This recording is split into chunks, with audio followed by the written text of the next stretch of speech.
thank you so much for being here this morning. Thank you so much for having me. I'm very honored. So what is Web of Benefit?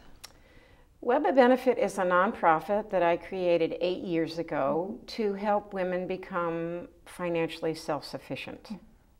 We give grants to help them with the first step of the rest of their lives for education, travel, that kind of thing. When women come in and they need finances, how do they have to apply? How does it work when a woman comes to Web of Benefit?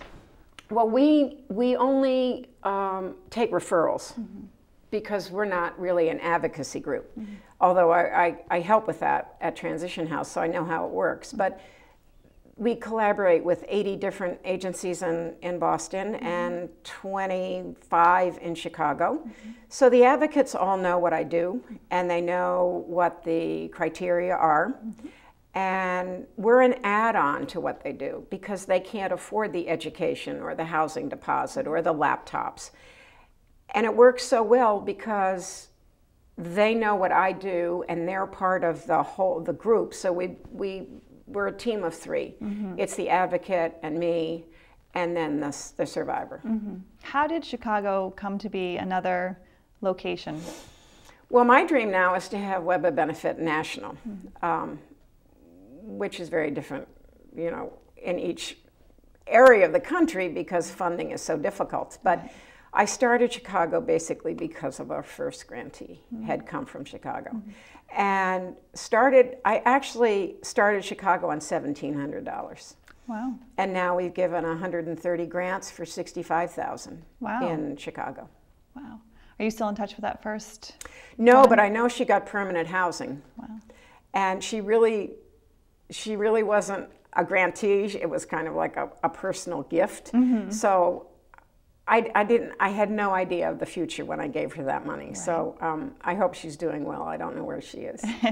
You must go out and speak on domestic violence issues. When you hear something like everybody's been talking about lately with Chris Brown and Rihanna, Rihanna's, for all intents and purposes, getting back together with Chris Brown. Right. How do you address that, especially with younger girls who maybe think that, hey, that it's okay if my boyfriend treats me poorly, if he's verbally abusive or physically abusive? How do you counter that when you see a public couple, when we all know what happened to her? The insidious part of domestic violence is that it's intergenerational. And I don't know anything about Chris Brown's background or Rihanna's, but chances are there's some domestic violence there.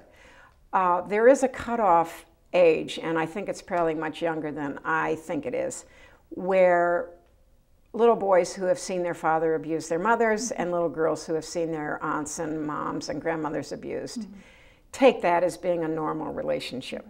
So I think whatever needs to be done at a fairly early age.